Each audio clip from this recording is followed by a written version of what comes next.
Hey guys, this is the Nubian Prince and I'm back at you once again with a follow-up of part 2, and the topic is how do you trust your girlfriend or your wife? Fellas, we have it different, so when we kind of suspect a certain behavior, certain movements of our girlfriend or our wife, some of us maybe act up on the impulse and just react out. And some of us, we might do it more subtle.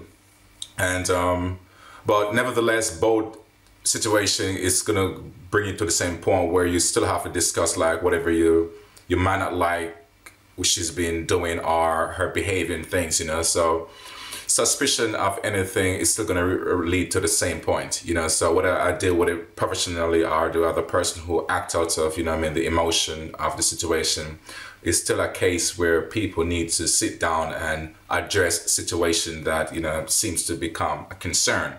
Because take for example, fellas, you might have your girlfriend or your wife who's spending more time with certain kind of female company which you're not, familiar with, or it could be a certain kind of female which you think she's not to be cool with because of her lifestyle or her, her own persona and things. So you might not cool with it, but because that's her girlfriend, you don't want to like say, listen up, you should not hang out with that girl or whatever, But you would like for her to be more responsible in her choice of friends, So that can become a concern, but not because it's a concern, you're not supposed to be whole at your own risk not to want to address it with her, because that's her friend, because sometimes when it's more close related to friends, people have more a defensive mechanism where you think you need to defend my friend or whatever it is, But like I said, that can become a problem where if you think she's hanging out with a certain group of female friends or even male friend per se,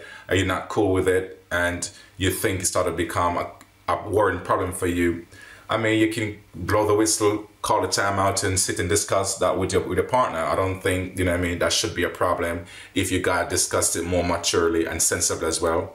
And if you think that she's spending more time with her homegirls, going to clubs and different places, different venues and all of that, then what you could do, you could present like a situation where you say, honey, like, what are you doing next week? And if she say, okay, she's gonna hang out with her girlfriend, she's going this place or that place, you can say, what?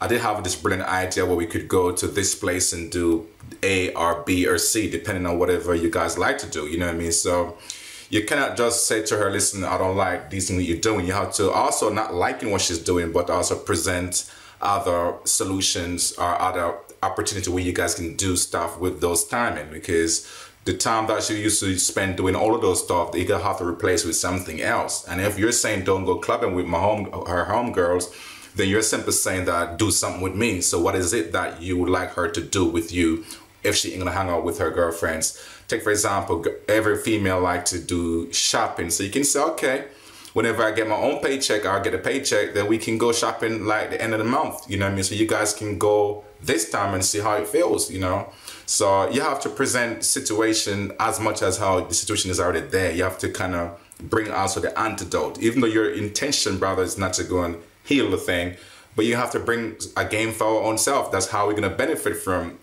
all the things.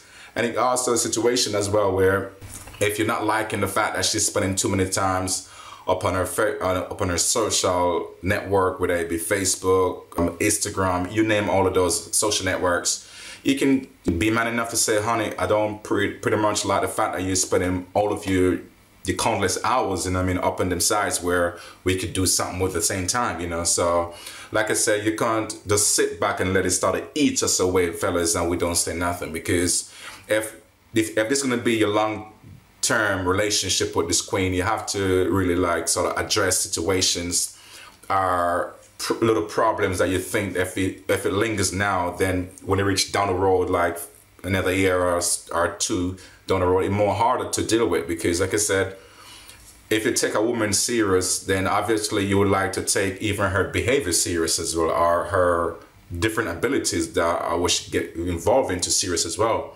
Because like I said, many times people say, okay, why don't you marry to this woman or to this queen that you have in your life? And maybe there are certain little stumbling blocks that if it was to deal with, then yes, you could propose to her tomorrow. But because the stumbling blocks of certain activities still lingers and you might be timid enough to want to go to her and speak about the situation, then it kind of limits you to love her or to hold her or to even just be there for her on a whole, you know what I mean? So we have to remove all of the little stumbling blocks which are here, are there, so the whole relationship can come into fruition in itself. But when you have the lingering situation that lingers here and she's doing this so you're not approve of it, or she's saying this so you're not approve of it, but you still ain't saying nothing, then that simply means that she might be thinking like doing all of this and saying all of this is okay, because she never hear her man speak about anything, so to her it's all good. And sometimes we have to remember that she won't read our minds, just the same way how I hope and pray she don't think that we're gonna read her mind as well, you know. So we have to throw away the mind game reading, the illusion of reading the mind, and just like speak to her. She's a human being, you know what I mean? Sometimes she may not like what you're going to be talking about, especially to her about her friends, but nonetheless, you have to speak about it, because if your relationship is that important, then anything and everything is important to discuss. Whether they're going to be something too close at heart or something going to mess the man up, you still have to find ways to address it, because if you guys are taking the relationship serious, then all things need to put underneath the spotlight and have the spotlight in it, you know what I mean? Because who want to build a relationship up on so much different kind of question signs? You don't want to have so much question signs.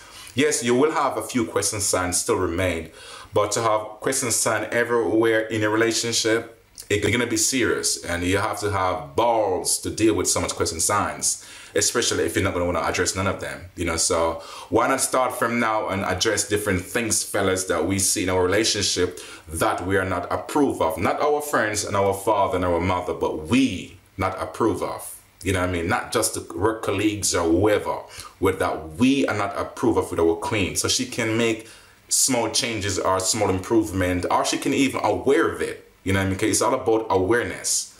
So if you bring her to the awareness of things which are threatening the relationship or threatening the way you care for her, and then she take no action in doing that, at least the white flag go up. You can say, at least you say it to your mouth, and you try to bring like a bit of remedy to the situation, but upon her behalf, she didn't take any action. At least you can say you blow the whistle. But we have to sort of learn to blow the appropriate whistles as well. We cannot just blow every whistle for everything. Come on. I mean, that wouldn't be a fun game. But like I said, try to blow the whistle for the right thing, or the thing that make more sense. And so you guys can work together to remedy the situation, and that you guys can have a better relationship. He can love you, he can trust you, because trust in a relationship is a key thing. Just as how love is a key thing, trust is a key thing for men, just like for women as well. So it's not like, oh, it's a characteristic that's for women. No, it's a thing for us as well. You know what I mean? Trust means a lot to us, you know, just the same as well for the sisters. So hit me up into this one video and tell me about the trust issue with your partner, whether it be your baby father, your husband, your boyfriend, or your to-be boyfriend if you're in a dating situation. Drop me a comment and tell me how you feel about your partner, you know what I mean?